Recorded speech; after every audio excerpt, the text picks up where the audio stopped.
صدیوں سے بادشاہ بننے والے اس آیت، اس وظیفے اور اس تسبیح سے ضرور فیض پاتے ہیں۔ صدیوں سے جو بادشاہ بنتے ہیں، جو شہنشاہ بنتے ہیں، وہ اس وظیفے سے ضرور فیض پاتے ہیں کہ بندہ فقیر سے شہنشاہ بن گیا، بس یہی ہے۔ اور آپ کی زندگی میں، یعنی حضرت امام جعفر صادق کی زندگی میں اس کے بہت فوائد، اس کے بہت فضائل، اس کی بہت برکات اور اس کے بہت کمالات۔ پوچھا اس کا فائدہ کیا ہے؟ اور میں بس فقیر سے شہنشاہ بنا دیتا، یہ اس کا فائدہ۔ اس آیت کے اندر تسخیر ہے، اس آیت میں رزق ہے، تسخیر ہے، اس آیت میں رزق ہے، اس آیت میں درازی عمر ہے، اس آیت میں نہ ختم ہونے والا ایسا نظام ہے کہ اس آیت پہ یقین کرنے والا، میرا لفظ ذرا یقین بھی یقین سے سنیے گا، یقین بھی یقین سے سنیں، اس آیت پہ یقین کرنے والا، اس آیت کو پڑھنے والا، اس آیت کو اپنی زندگی کے معمولات میں شامل کرنے والا کبھی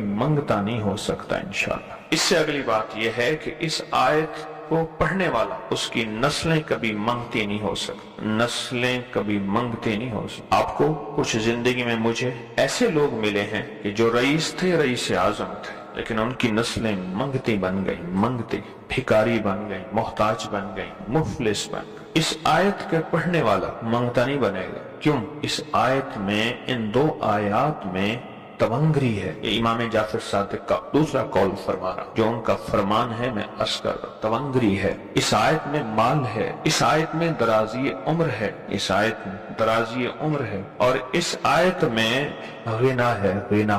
اغننی بفضلک امن سوا، مجھے فضل، مجھے پتہ ہے مولا میں غنی ہوں گا تیرے فضل سے۔ وَأَغْنَنِي، محنت سے نہیں، اس فکرے کو خاموشی سے غور سے سنیں۔ وَأَغْنَنِي، میں غنی ہوں گا اگر ہوں گا تیرے فضل سے، مجھے کلمہ نصیب ہوگا اگر ہوگا تیرے فضل سے، مجھے قبر میں نکیرین کے سوال و جواب میں آسانی ہوگی اگر تو ہوگے تیرے فضل سے، اور یہاں تک کہ اگر مجھے جنت ملے گی تو تیرے فضل سے ملے گی، جنت بھی اگر ملے گی تو تیرے فضل سے ملے گی، جنت بھی ملے گی تو تیرے فضل سے ملے گی۔ اس آیت میں، یعنی ان دو آیات میں غنا ہے، غنا ہے اس آیت میں، اور اس میں ضرورتوں کا پورا ہونا ہے، حاجات کا پورا ہونا ہے، اور اس آیت میں کفایت ہے، کفایت۔ ایک بندے کا کھانا 100 میں پورا ہو جانا یہ کفایت ہے۔ 1 روپے سے میری ضرورتیں پوری ہو جائیں، چاہے تو لاکھ کو میرا روپیہ کر دے تو میرا اللہ چاہے روپے کو لاکھ کر دے، اللہ میرا چاہے